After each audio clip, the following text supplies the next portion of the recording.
Welcome. My name is Shelby Crabtree, and I'm the National Account Manager with Yelp for Mr. Electric. And today I'm going to be walking you through how to get set up with access to your business owner's account, as well as walk you through some of the key features to be aware of as you're managing this moving forward. So you will receive, when you get established with access, a welcome email. The subject line will read, "Welcome to Yelp for Business Owners." From this, you can click on either of the links, or you can also just go simply to our business owner's account landing page at biz.yelp.com and go to login. From here, if you've never established a password and login, simply click on Forgot Your Password and follow the prompts to get set up. Otherwise, if you do already have a login, go ahead and enter your credentials and hit login.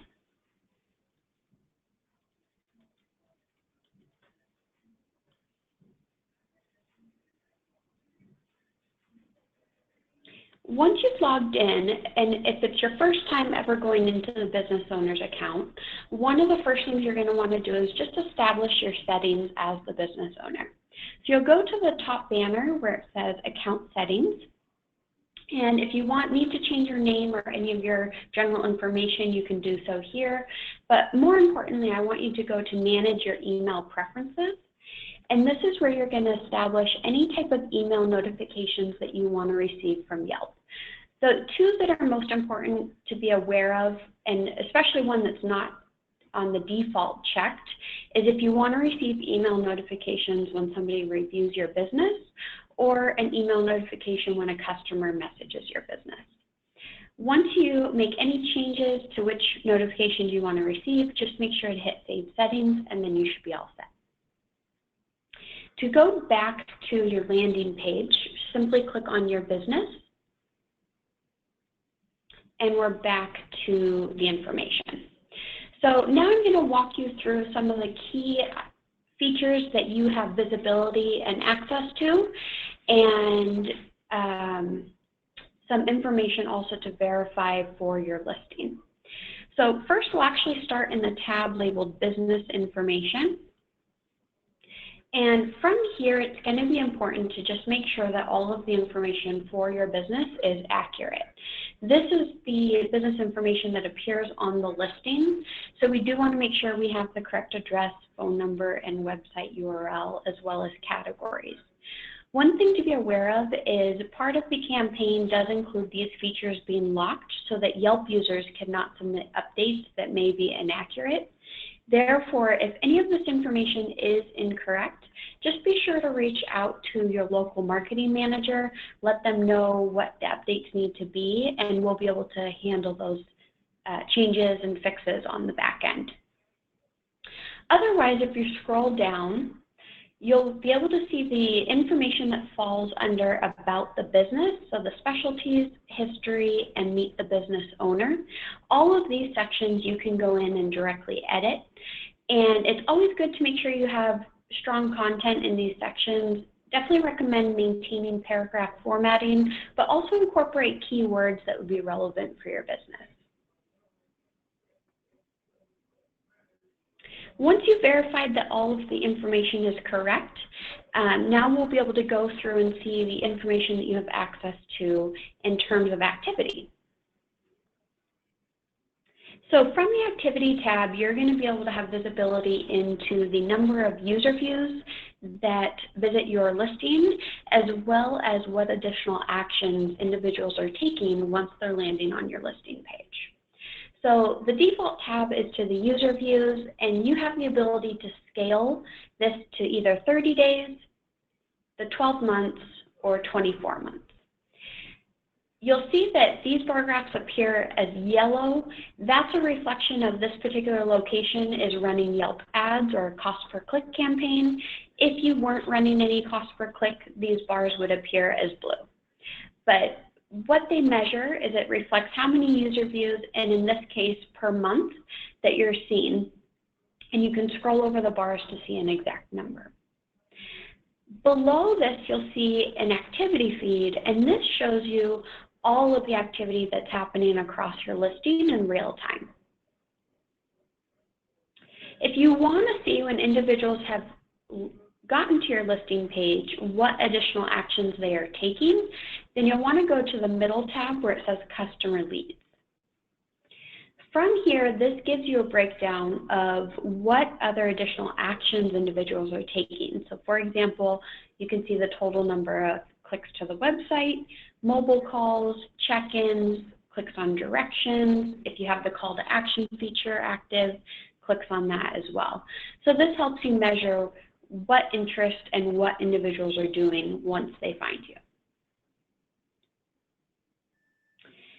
Now, again, if you're running a Yelp Ads or cost per click campaign, you'll be able to measure from the Yelp Ads tab your overall spend as well as the average cost per click and the total amount of clicks you're receiving.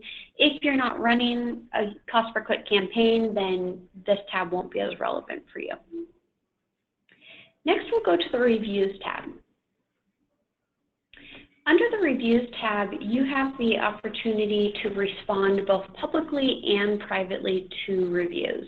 Definitely encourage you to engage with Yelp users. Showing overall engagement also shows that you're paying attention.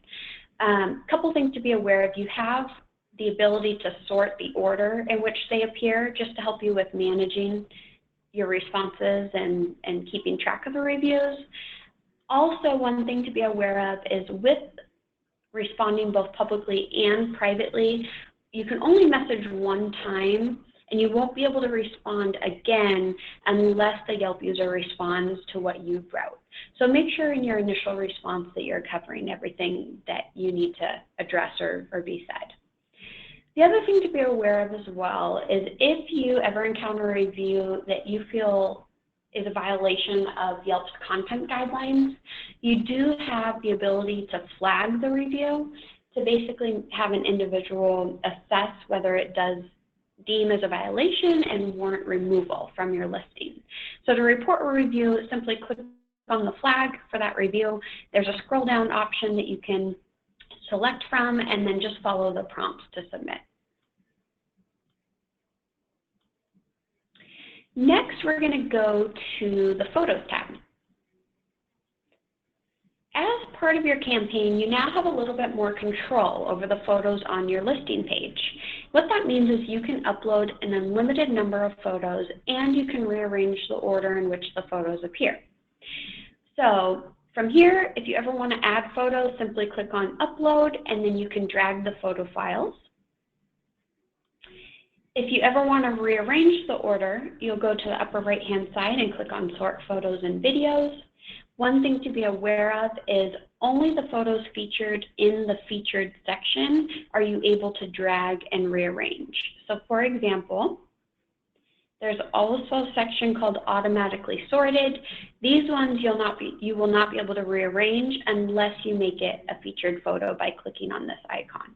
Once you click on that, it's going to pop the photo up into the section above, and then from there, you simply just drag the photos in the order in which you'd like them to appear, hit save, and then they will appear that way in your listing.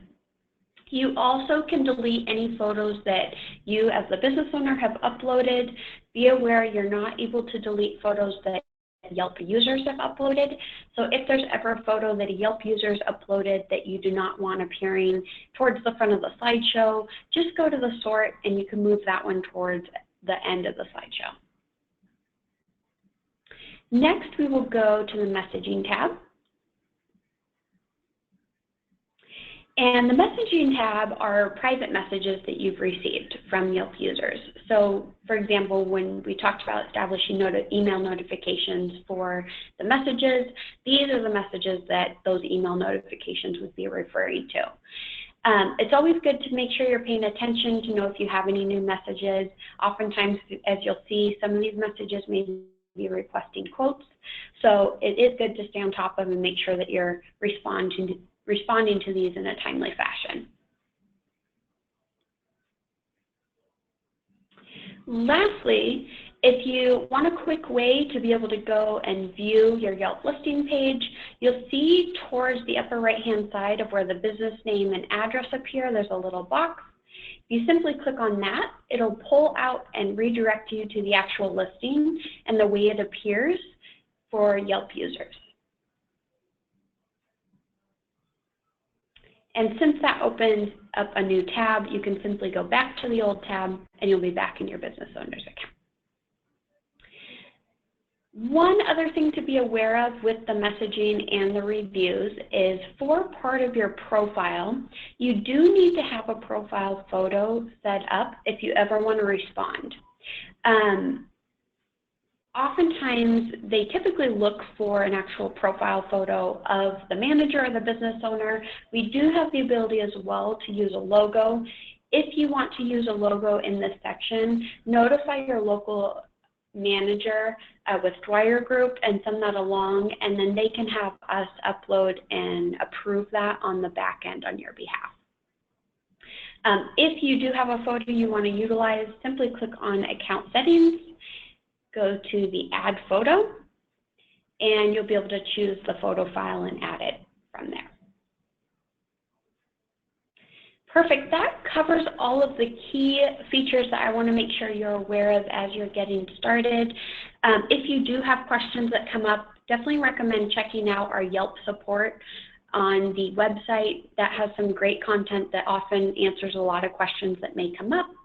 And otherwise, I hope you enjoy getting your listing established, and definitely want to make sure all your questions have been answered.